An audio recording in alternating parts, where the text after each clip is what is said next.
와, 시세보다 몇 억이나 쌉이 나온 경매물관. 이거 정말 솔깃하지 않나요? 정말 달콤한 유혹이죠. 근데요, 만약에 그 뒤에 아주 위험한 함정이 숨어 있다면 어떨까요?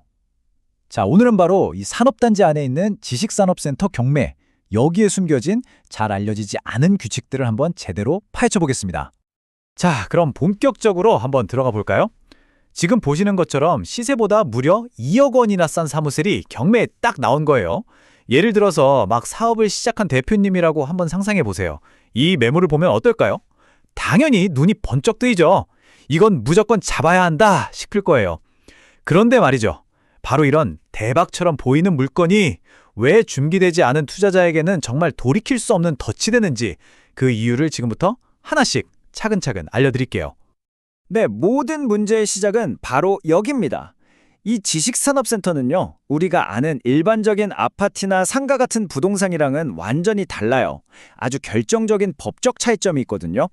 네, 바로 이 법 때문입니다. 이름이 좀 길고 어렵죠? 산업 집적 활성화 및 공장 설립에 관한 법률, 줄여서 산지법이라고도 하는데요. 핵심은 이거예요.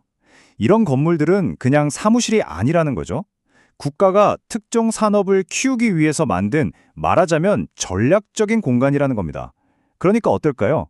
당연히 아주 까다롭고 엄격한 규칙들이 따라 붙을 수밖에 없는 거죠. 그래서 가장 중요한 핵심 키워드가 바로 이겁니다. 입주계약.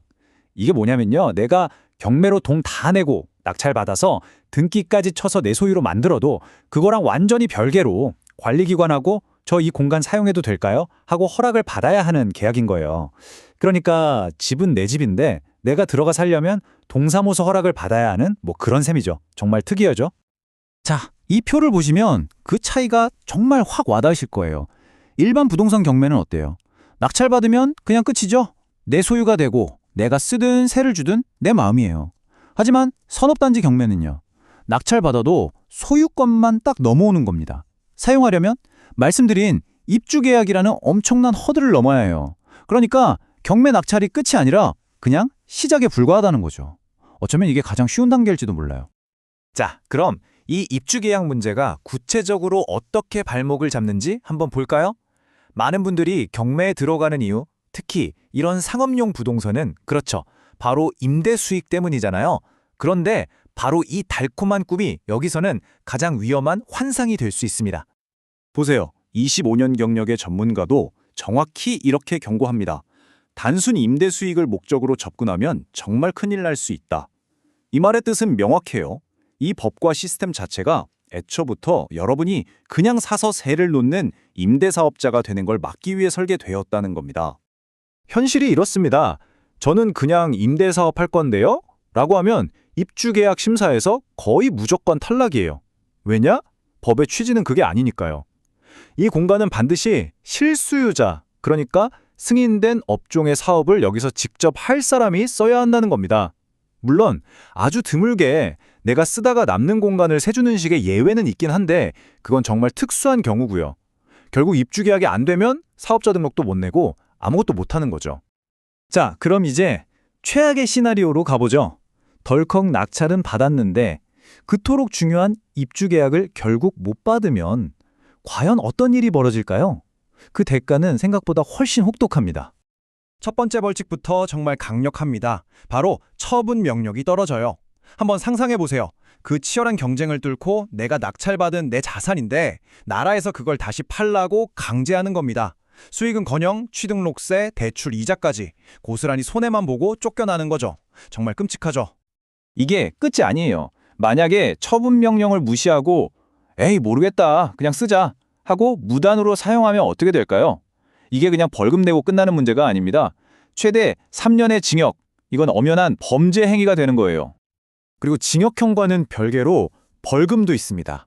최대 3천만 원. 생각해보세요. 몇 억 아끼려다가 감옥 갈 위험에 수천만 원 벌금까지 내야 하는 상황이 되는 겁니다. 배보다 배꼽이 훨씬 더 커지는 거죠. 여기서 끝이면 다행이게요. 만약에 끝까지 버티면서 처분 명령을 이행하지 않으면 이행강제금이라는 게 또 나옵니다. 공시지가의 최대 20%에 달하는 금액이 한 번 내고 끝나는 게 아니에요.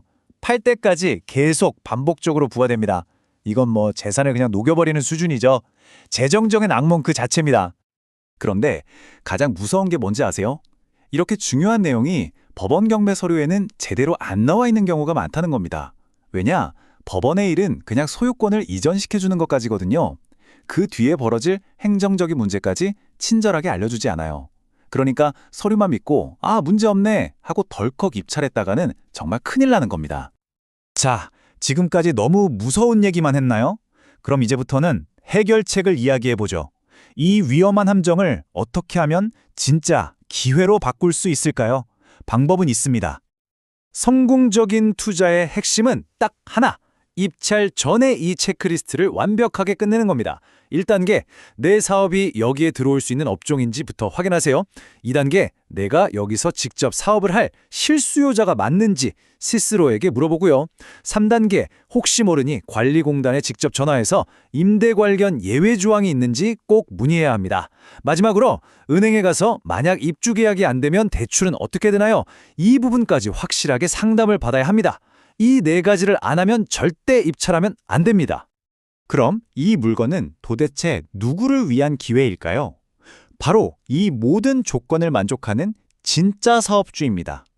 허용된 업종의 사업을 운영하고 있고 마침 사옥이 필요한 분에게는요. 이건 정말 둘도 없는 황금 같은 기회예요. 매달 나가는 비싼 월세 걱정 없이 남들은 상상도 못할 가격에 내 사업의 튼튼한 기반을 마련할 수 있는 거니까요. 이건 단순한 비용 절감이 아니라 사업의 레벨을 한 단계 올리는 최고의 전략이 될 수 있습니다.